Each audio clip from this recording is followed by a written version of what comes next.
Hello, this is wmpyr. First of all, just wanted to say a big thank you to everyone for all your kind words of support from my last video where I was talking about my mom.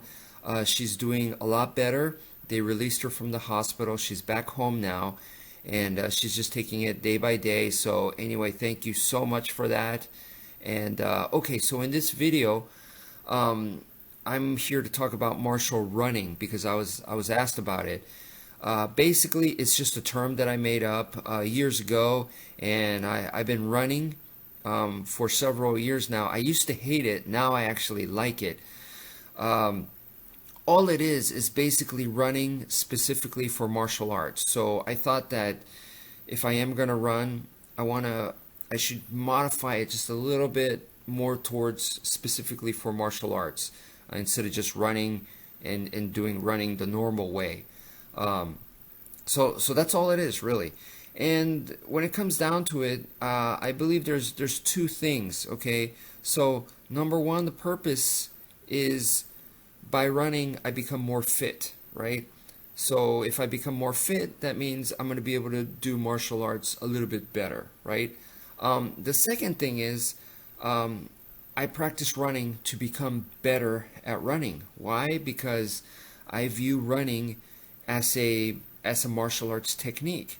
That may sound a little weird, but when I'm in a self-defense situation, there's different options that come out.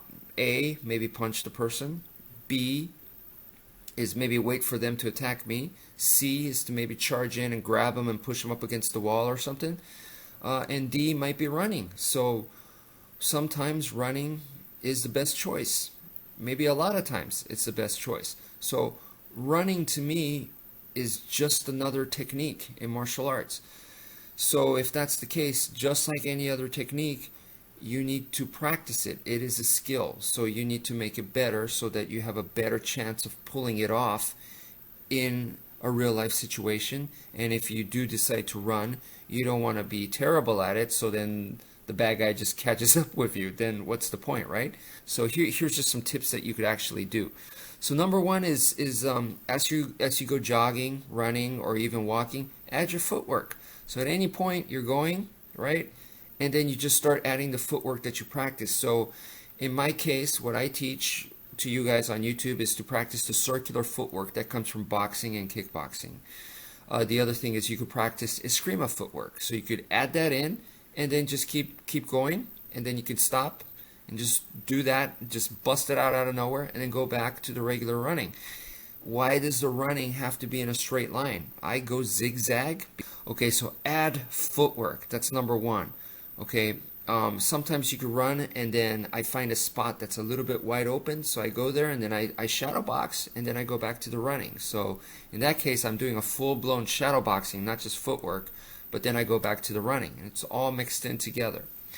Okay, so number two is to practice your breathing from martial arts. So in karate, you put the tongue to the roof of your mouth, and for me, I do that so that I don't clench my teeth. When you clench your teeth, you could damage your teeth, you could hurt your jaw, so I don't do that. And I push the tongue against the roof of my mouth, and then I could still keep tension, but I'm not damaging my teeth or my jaw. So that's one of the things that I practice. Another thing is you could practice the boxing, kickboxing type breathing.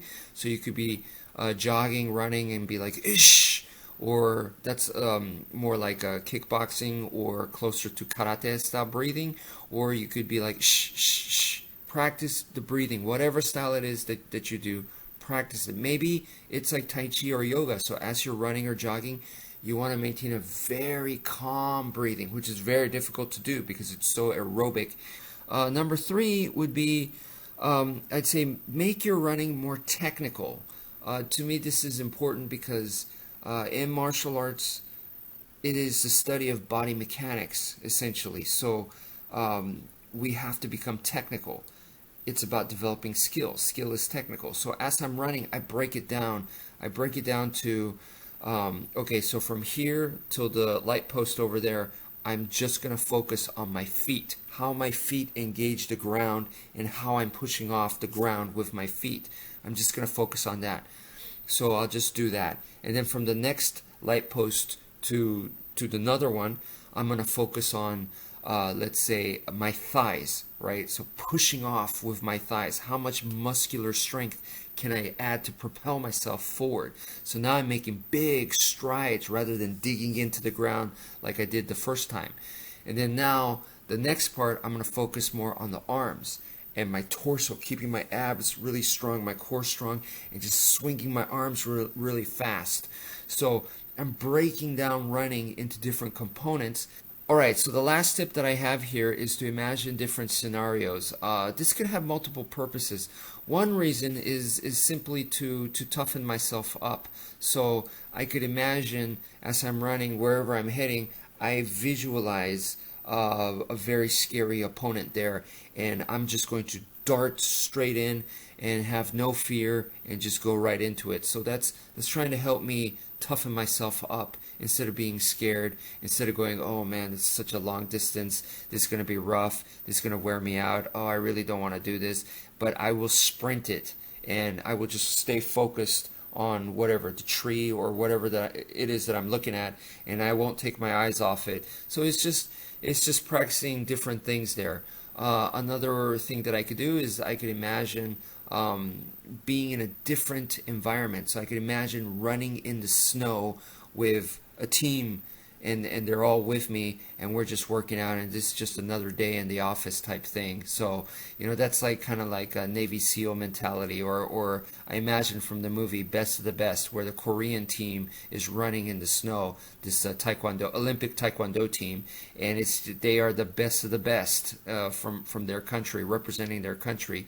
So just a level of excellence, so this is kind of a scenario training, imagination that I like to do, and there's plenty of other stuff that you could imagine, and I feel like this kind of visualization will help you out. So anyway, those are some pointers. Thank you for listening, and take care, folks.